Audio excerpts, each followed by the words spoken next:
اس کا تذکرہ اگر آپ فائدے اس کے سنیں گے تو آپ دھاتوں تلے انگلی دبائیں گے. آپ کو پتہ نہیں نماز کی اہمیت کا، بہت بڑی اہمیت ہے اس کی. نہ کچھ پیسہ لگتا ہے، نہ روپیہ لگتا ہے، نہ کچھ. گرمی ہو سردی ہو بہترین قالینوں پر وضو بنا کر، حمامات صاف ستھرے خوشبودار وضو بنا کر مسجد میں آپ جاؤ نماز پڑھو. ہمارے گھروں میں ایسی قالینیں نصیب نہیں ہیں جن پر ہم کم از کم 10-15 منٹ کے لیے اللہ کے دربار میں کھڑے ہو کے سجدہ کرتے ہیں. ہے کہ نہیں؟ کتنی باعزت چیز ہے. اس لیے نماز، نبی کہہ رہے ہیں میرے پالنے والے مجھے نماز کا پابند بنا دے. وَمِن ذُرِّيَّتِي، اور میری اولاد کو بھی نماز کا پابند بنا. ہمیشہ دعا کیا کرو یہ کہ اللہ مجھے بھی نماز کا پابند بنا اور میری آل اولاد کو بھی. اے ہمارے رب میری دعا قبول فرما. اے ہمارے پروردگار مجھے بخش دے، میرے ماں باپ کو بھی بخش دے اور دیگر مومنوں کو بھی بخش دے جس دن حساب ہونے لگے. سب کے لیے یہ مانگنا ہے. اس انداز سے مانگو گے تب اللہ دے گا. پہلے اس کی حمد بیان کرو، تعریف کرو، اللہ کے نبی پر درود بھیجو، کیونکہ اللہ کے نبی پر درود پڑھنے سے اللہ راضی اور خوش ہوتا ہے. اللہ راضی اور خوش ہوتا ہے اپنے حبیب پر. اللہم، اور درود اس طرح وہ میڈ ان انڈیا بریلی والا درود نہیں. وہ سب دیکھو ایک ایک چیز کو ملایا ہے ذلیلوں نے. اللہ کی قسم تمہیں ورجنالٹی سے ہٹا کر ڈپلیکیٹ مالوں پہ لگایا ہوا ہے. مکس مال چائنا کا. ایسے made in Bareilly, made in India, made in Pakistan, made in فلانے، میڈ ان فلانے. اصل جو قرآن و سنت کا میٹر ہے غائب. وہ نماز بھی نہیں ہے جو قرآن و سنت میں ہے. سبوں نے اپنے اپنے کتابوں میں فلانے نماز، ڈھکانے نماز، یہ حنفی نماز، یہ شافعی نماز، یہ مالکی نماز، یہ حنبلی نماز، یہ قادیانی نماز، یہ شیعہ والی نماز، یہ جعفری نماز بنایا. سب بنایا ہے. اگر انہیں چند چیزیں ورجنل ہیں، باقی چیزیں کیا ہیں؟ بولو مکس ہیں. ان مکس کو نکالو، ان مکس کو نکالو. جیسے باسمتی کا چاول کرنل آتا ہے نا، بالکل دھل کے ڈال دیا پتیلے میں، نہ کنکر ہے نہ پتھر ہے، چن چن کے آتا ہے. ایسے ہی میڈین مدینہ قرآن و سنت کی مہر لگی ہوئی نماز، عقیدے پختہ یوں ہونے چاہیے، تب جا کے یہ قبول ہوگی. ورنہ ایسے ہی مکس کھاتے کھاتے السر کے مریض ہو جاؤ گے، اپنڈکس کے مریض ہو جاؤ گے، ٹی بی کے مریض ہو جاؤ گے، کینسر کے مریض ہو جاؤ گے، پتہ نہیں کون سے مریض ہو جاؤ گے، مر جاؤ گے ایسے. اور مارکیٹ لوٹ رہے ہیں لوٹنے والے. ورجنالٹی یہاں قرآن و سنت. کوئی بھی چیز ہو قرآن و سنت کی دلیل چاہیے. اہلاً و سہلاً، ہمارا سر جھکا ہے. قرآن و سنت نہیں ہے، مع السلام. جاؤ. تم اپنے دور کے علامہ زمان ہوں گے، تم اپنے لیے ہوگے. ہماری تو جنت میں نہیں لے جا سکتے. تم جنت میں جانے کی ضمانت تو قرآن اور سنت کی تعلیم ہے کہ نہیں؟ اس لیے میرے عزیزو، میرے دوستو، سنو، غور کریں آپ ذرا اس دعا پر کہ امام الحنفاء سیدنا ابراہیم علیہ السلام کی اس دعا میں کتنے آداب بیان کیے گئے ہیں. کیا؟ سب سے پہلے اللہ کی قدرت کاملہ کا اقرار کیا انہوں نے، پھر اس کے بعد اس کی حمد و ثنا بیان کی، پھر اصل مدعا سے پہلے اللہ کی تعریف کی. اللہ تو دعاؤں کا قبول کرنے والا ہے، مجیب الدعوات ہے. نمبر 4، اس سے قبل بھی دعا کی اجابت اور قبولیت کا ثبوت. نمبر 5، آخر میں چل کے اللہ کے حضور اپنی درخواست پیش کرتے ہیں کہ رب اغفر لی، اے اللہ مجھے معاف کر دے، مجھے بخش دے، میرے والدین کو بخش دے، وللمؤمنین، مومنوں کو بخش دے، یوم یقوم الحساب، جس دن حساب کا دن آئے گا. میرے عزیزو، قرآن کریم میں بہت ساری مثالیں موجود ہیں. میں ان مثالوں کو صرف اگر نبیوں کی دعاؤں کو ذکر کروں، اللہ کی قسم صرف کتاب بن جائے گی، کتاب تیار ہو جائے گی اور آپ پڑھیں گے، آپ کو اس میں لطف بھی آئے گا، ایمان بھی تازہ ہوگا. لیکن وقت نہیں ہے. میں نے ایک نمونہ آپ کو پیش کیا ہے کہ ہمیں بھی اسی طرح کی دعا اللہ تبارک و تعالیٰ سے مانگنی چاہیے.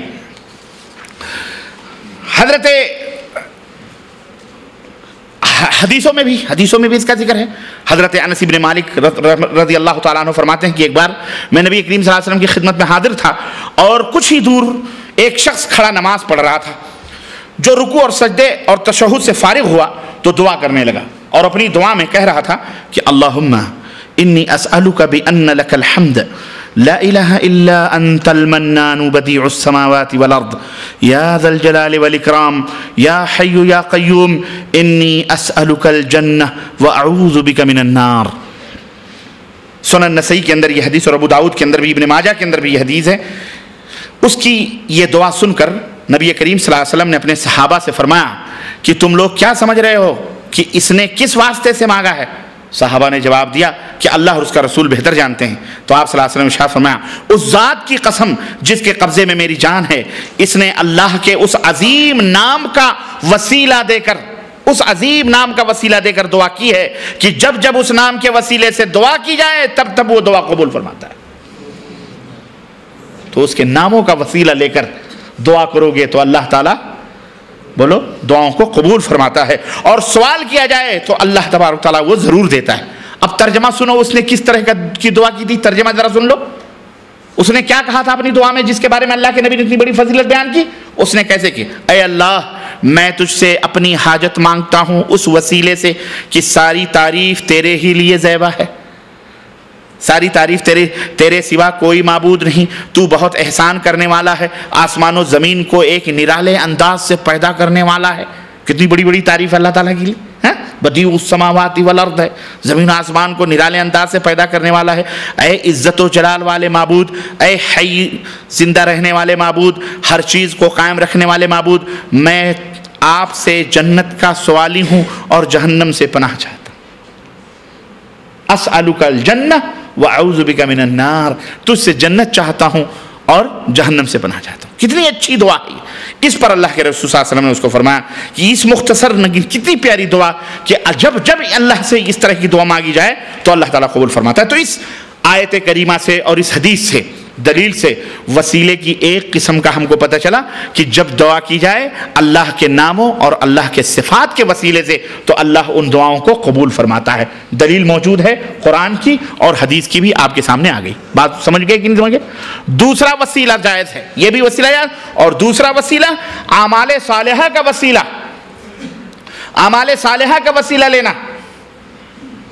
آپ جو عمل صالح کرتے ہیں، نماز پڑھتے ہیں، روزہ رکھتے ہیں، حج کرتے ہیں، زکوٰۃ دیتے ہیں، صدقہ کرتے ہیں، خیرات کرتے ہیں، نیکی کرتے ہیں، ایک دوسرے کے اوپر احسان کرتے ہیں، بھلائی کرتے ہیں، والدین کے ساتھ، بہن کے ساتھ، بھائیوں کے ساتھ، جو کچھ بھی آپ نیکیاں کرتے ہیں، اپنے دوست احباب کے ساتھ مسجد بنوا دیتے ہیں، سرائے خانہ بنوا دیتے ہیں، امت مسلمہ کے لیے خیر اور بھلائی کے لیے کچھ بھی خدمات کر دیتے ہیں، یہ سارے کا سارا عمل صالح ہے، نیک عمل ہے، اچھا عمل ہے. سچ بولتے ہیں، جھوٹ نہیں بولتے، چوری نہیں کرتے، چکاری نہیں کرتے، جلاک نہیں کرتے، بدکاری نہیں کرتے، یہ سب فحش اور منکرات اور بے حیائیوں سے بچتے ہیں، یہ سب کا سب عمل صالح ہے. تو اپنے عمل صالح کا وسیلہ لینا یہ بھی شریعت کے اندر حلال ہے، جائز ہے. اس کی اور اس عمل میں جتنا خلوص ہوگا اتنے ہی سمجھو، جتنا گھی ڈالو گے اتنا ہی مال چوکھا ہوگا، جتنی شکر ڈالو گے اتنا ہی، جتنا خلوص اور للہیت ہوگی اسی حساب سے وہ جو ہے آپ کی دعا قبول ہوگی. اور جتنی اس کے اندر مفاد اور نمود اور ریاکاری ہوگی اتنا ہی وہ دعا قبول نہیں ہوگی. اس لیے مومن کے لیے ضروری ہے کہ ہر نیک کام پر صرف اور صرف مخلصین لہ الدین حنفاء للہ کا مطالبہ اس سے ہے کہ جب جب وہ اللہ کی عبادت کرے تو خشوع اور خضوع اور اللہ کی رضا اور خوشی کو پانے کے لیے کرے. چنانچہ حضرت ابو امامہ فرماتے ہیں کہ ایک شخص نبی کریم صلی اللہ علیہ وسلم کی خدمت میں حاضر ہو کر عرض کیا. اس شخص کے بارے میں اللہ کے نبی کیا فرماتے ہیں؟ جو مال غنیمت کے لیے جہاد کرتا ہے، مسلمانوں کے ساتھ لڑتا ہے، لیکن کس لیے؟ مقصد یہ ہوتا ہے لڑکے جیت جائیں گے، مال غنیمت ملے گی، لونڈی ملے گی، سونا ملے گا، چاندی ملے گی، سب ہیرے پائے ملیں گے. آپ نے فرمایا لیس لہ شیء، اس کے لیے کچھ بھی نہیں ہے.